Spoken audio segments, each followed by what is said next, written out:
सारी दुनिया आपको, आपके जितने भी फॉलोअर हैं सब आपको खान सर बुलाते हैं। अब तो आप बता दीजिए आपका पूरा नाम क्या है खान सर? एक्चुअली क्या है कि एक शिक्षक के लिए खुद के नाम से ज्यादा मायने रखता है कि उसके द्वारा पढ़ाए गए लड़के देश का नाम रोशन करें यहाँ पर, तो वो लक्ष्य मेरे लिए ज्यादा इंपॉर्टेंट है। हमको अपने से ज्यादा मतलब नहीं। वाह।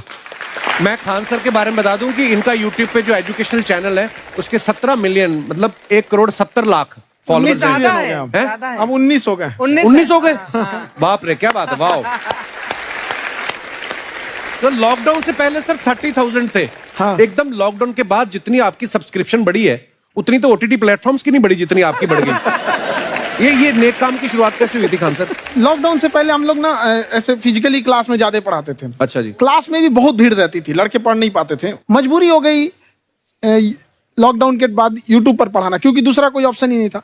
और हमको भी नहीं समझ में आया कि लोगों ने क्यों इतना ज्यादा सब्सक्राइब करते गए, क्योंकि हम तो वैसे ही पढ़ा रहे थे जैसे पहले पढ़ाते थे वहां पे। तो बस ये रहता है कि लड़कों को पढ़ाई से रिलेटेड उसको डाउट ना रह जाए कोई भी, क्योंकि जब हम लोग पढ़ते थे ना तो सबसे पीछे आते थे, हम लोग क्लास के पीछे बैठते थे। हम लोग मान लिए थे कि ये लोग बहुत अच्छे पढ़ने में, हम लोग का तो कुछ नहीं हो सकता है यहाँ पे। और घर वालों को भी लगता था तो जीव ले ला, कैसे भी काम चल जाएगा।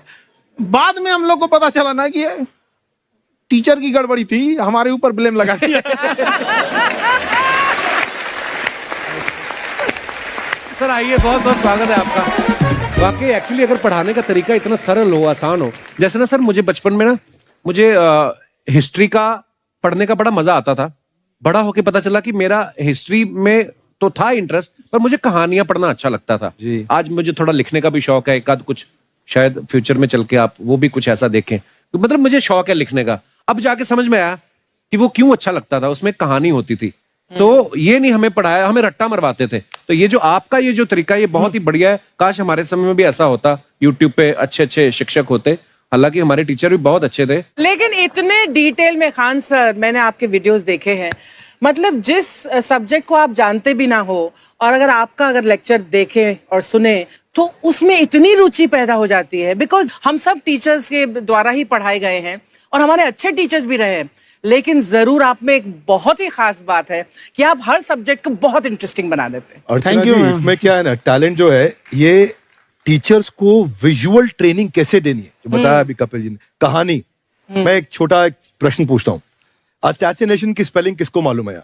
लोग बिलीव नहीं करेंगे लेकिन मुझे मालूम है। असैसिनेशन की स्पेलिंग होती है भाई एस माने गधा, गधे के ऊपर एक और गधा, एक और एस, उसके ऊपर आई मतलब मैं पूरा, और मेरे ऊपर पूरा देश, नेशन, आई नेशन।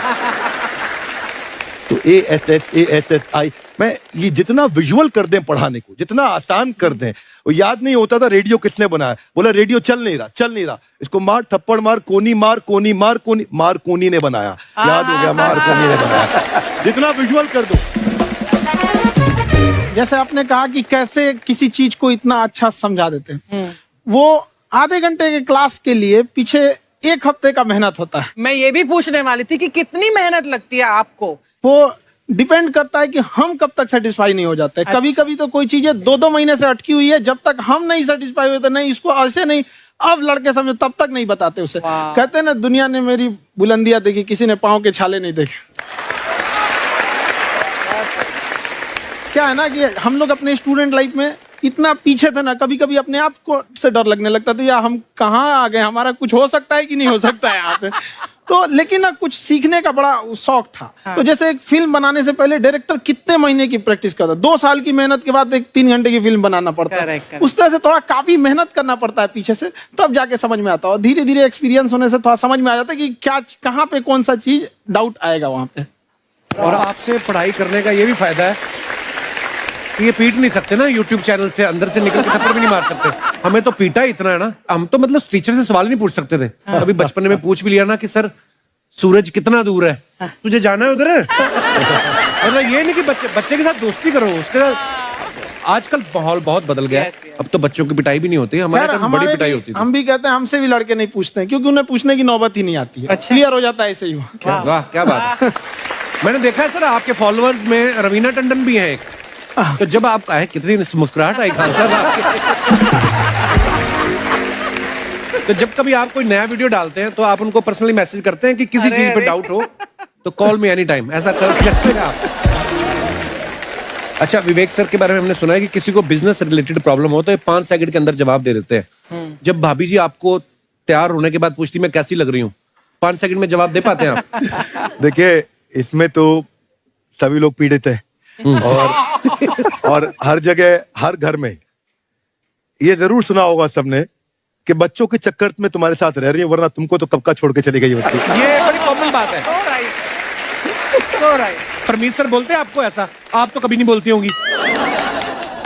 इनका उल्टा है, इनका एटीट्यूड पति वाला है वैसे, तो इसलिए। क्या प्रॉब्लम है? नहीं, कोई औरतों को प्रॉब्लम मतलब मर्दों से कम बिल्कुल मत समझो। नहीं, ठीक है, पर ऐसे मुक्के वगैरह नहीं मारने चाहिए आप। सर आपने अभी तक शादी नहीं की ना खान सर? नहीं। इतने पॉपुलर हो गए आप, आपका सेंस ऑफ ह्यूमर इतना अच्छा है, तो बड़े सारे प्रपोजल तो आते होंगे आपको। अभी तो इधर कुछ नहीं है सर। खान सर पर्सनल सवालों का जवाब कम देते हैं। अच्छा, जैसे हम शादीशुदा लोगों को देखने के बाद हमको थोड़ा सा और अच्छा, कई बार ना इंसान ज्यादा मोटिवेशनल स्पीकर्स को सुन लेना तब भी कंफ्यूज हो जाता है। कोई कहता है बड़े सपने देखो, गाड़ी लो, बैंक बैलेंस बनाओ। कोई कहता है कि इच्छाएं नहीं रखनी चाहिए, ये दुखों का कारण है। हम किसकी सुने गुरुजी? सुने सबकी, करे खुद की। जो दिल से निकले। दिल से निकले, क्योंकि जो सुनते हैं हम कई बार सुनते हैं और उसको खुद की प्रोसेसिंग करते ही नहीं है, और जब दूसरों की बातें सुनकर बिना प्रोसेस करके फॉलो करने लगते हैं, उसी को तो हम अंधश्रद्धा कहते हैं। बिल्कुल। उसको प्रोसेस करें, अपने दिल से जो रेजोनेट होता है उसको सोचे और फिर करें। मम्मी सुना, मेरी मम्मी के आगे डॉक्टर फेल है। मम्मी की जो सहेली ऑन द स्पॉट इसके साथ बैठी है, और इनको अगर कोई प्रॉब्लम है, फॉर एग्जाम्पल कोई शुगर की प्रॉब्लम है, तो उन्होंने जो बोल दिया वो अंतिम सत्य है। ले मैनू फलानी कहंदी है, ऐ खाड़ो तो ऐ हो जाता है। ये सवाल मैंने आपके लिए पूछा था।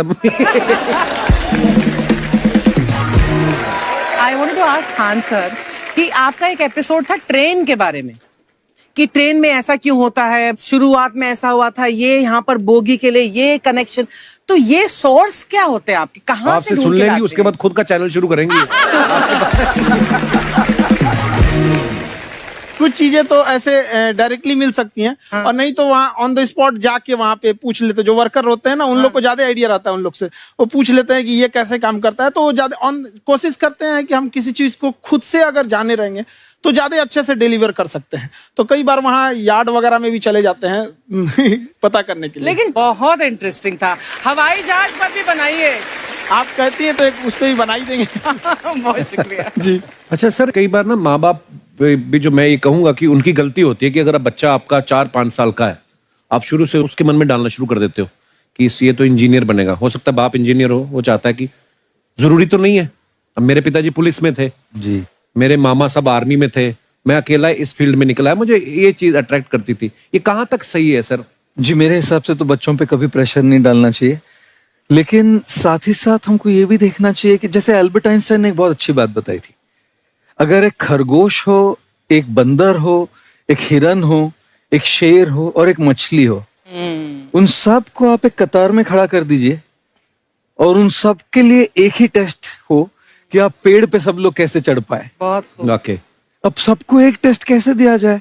मछली तो आत्महत्या कर लेगी सोच के कि मैं तो कोई पास ही नहीं होंगी, ये मछली कैसे पेड़ पे चढ़ेगी? राइट। लेकिन कई बार ऐसे हो गया ना कि एजुकेशन सिस्टम ऐसी बन गई कि बस ग्रेड्स हो गए, सब्जेक्ट्स पढ़ने हैं, Right. जो भी किया है और वो भी जरूरी है, लेकिन वो करते करते बच्चों की जो इंटरेस्ट है, बच्चों की जो पैशन है, उसमें उनको एंकरेज करना बहुत ज्यादा जरूरी है। एक पिताजी एक बार अपने बेटे को ऐसा चाटा मारे जोर से, तो पड़ोसी ने पूछा क्यों मार रहे जी? बोला कल रिजल्ट है इसका। कल रिजल्ट? तो बोले रिजल्ट कल है ना साहब, तो आज क्यों मार? कल बाहर गाँव जा रहा हूँ, कल का काम आज निपट के कर। कहने का मतलब ये है कि आप देखिएगा कि अगर आप बच्चों को अपने कॉम्पिटेंस के हिसाब से नहीं देंगे तो ये चाटे खा रहने पर ये फेल ही होते रहेंगे। बहुत खूब। ओके। अच्छा, विवेक सर का एक कहना है कि बच्चों का अगर 95% से ज्यादा मार्क्स आते हैं वो भी खतरनाक होते हैं। 75 से 85% वाले जो बच्चे होते हैं लाइफ में बड़ा अच्छा करते हैं। अच्छा। कभी किसी पेरेंट्स ने आगे कहा है कि आपकी वजह से मेरा 95% वाला बच्चा 75 पे आ गया? नहीं, बेसिकली 95%, देखिए स्कूल में जो पढ़ाई हो रही है, जो बताया, वो classroom based conceptual theoretical approach है। और उसमें बच्चे को क्या चाहिए, एक कॉन्सेप्ट होता है कि जिस सब्जेक्ट में 10 में से 3 आ रहे हैं उस पर फोकस करने की जगह वहां फोकस करो जिसमें 10 में से 7 आ रहे हैं, ताकि उसका सुपर स्पेशलिस्ट बने। पर वहां सब कुछ पोर किया जा रहा है, तो 95% के चक्कर में, 98% के चक्कर में अपनी ओवरऑल डेवलपमेंट कर नहीं पाता है। और ये पुराने पैटर्न्स के कारण हमारे यहाँ बच्चे डेवलप नहीं हो रहे हैं, और पैटर्न्स इतने मजबूत हैं।